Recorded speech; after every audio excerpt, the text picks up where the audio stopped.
আজকের রেসিপি কাঁচা আমের জ্যাম। বাজারে জ্যামের দাম যেমন অনেক, তেমনি এর পুষ্টিগুণ সম্পর্কেও কিন্তু আমাদের মনে প্রশ্ন থাকে। আপনারা যদি ঠিক এভাবে জ্যাম তৈরি করে রাখতে পারেন, সারা বছর সংরক্ষণ করে খেতে পারবেন। এর যেমন স্বাদ তেমনি এর পুষ্টিগুণও কিন্তু বজিয়ে থাকবে।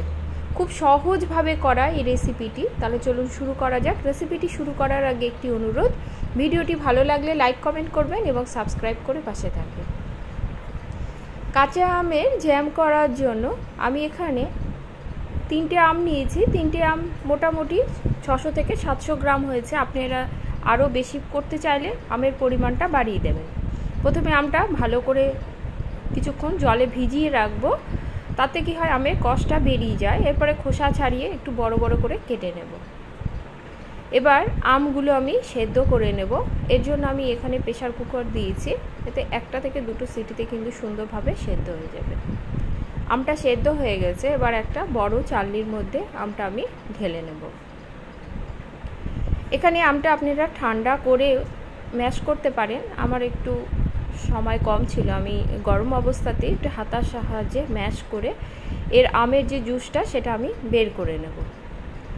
আর ছাঁকনির সাহায্যে আমের জুসটা বের করতে গেলে আমের যে চোবা বা যে অংশটা বাড়তি অংশটা ওটা কিন্তু সুন্দরভাবে বাদ হয়ে যায়। শুধুমাত্র জুস বা পেস্টটাই কিন্তু আমি ব্যবহার করব। আমের জুসটা আমি একটি বড় কড়াতে ঢেলে নেব। এবার আমি কিন্তু এটা ভালো করে মেশাবো। আর একটা কথা বলে রাখি, আমটা যখন সেদ্ধ করবেন জলের পরিমাণটা কিন্তু খুব কমই দেবেন।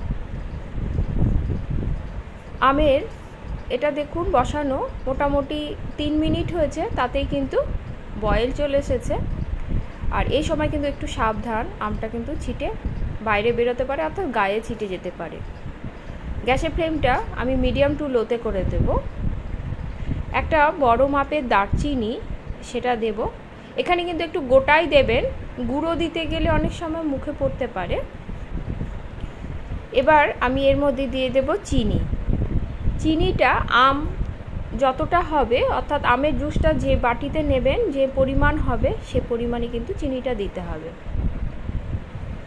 চিনিটা দিয়ে কিন্তু সঙ্গে সঙ্গে জল ছাড়তে শুরু করবে। দেখুন আমারটা কিন্তু বেশ পাতলা হয়ে গেছে। এবার গ্যাসের ফ্লেমটা মিডিয়াম টু লোতে করে দিয়ে জলটা শুকিয়ে যাওয়া পর্যন্ত অপেক্ষা করতে হবে।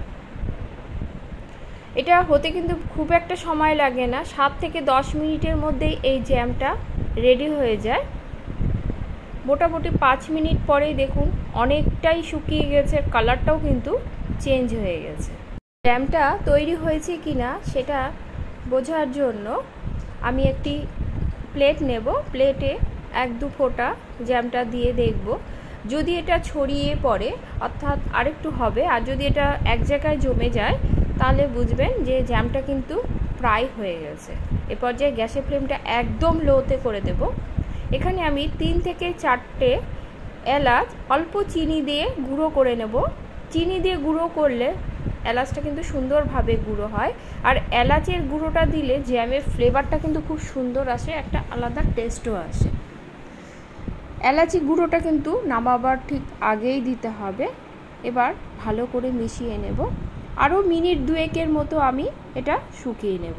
দেখুন হাতা থেকেও কিন্তু ধীরে ধীরে পড়ছে। এই পর্যায়ে আমি গ্যাসের ফ্লেমটা অফ করে দেব, একটু ঠান্ডা হতে দেব।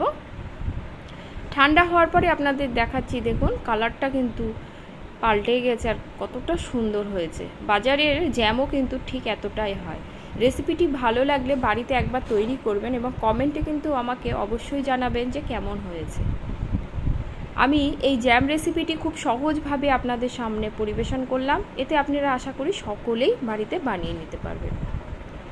এই জ্যাম রুটি, পরোটা, পাউরুটি সব কিছুর সঙ্গেই ভালো লাগে।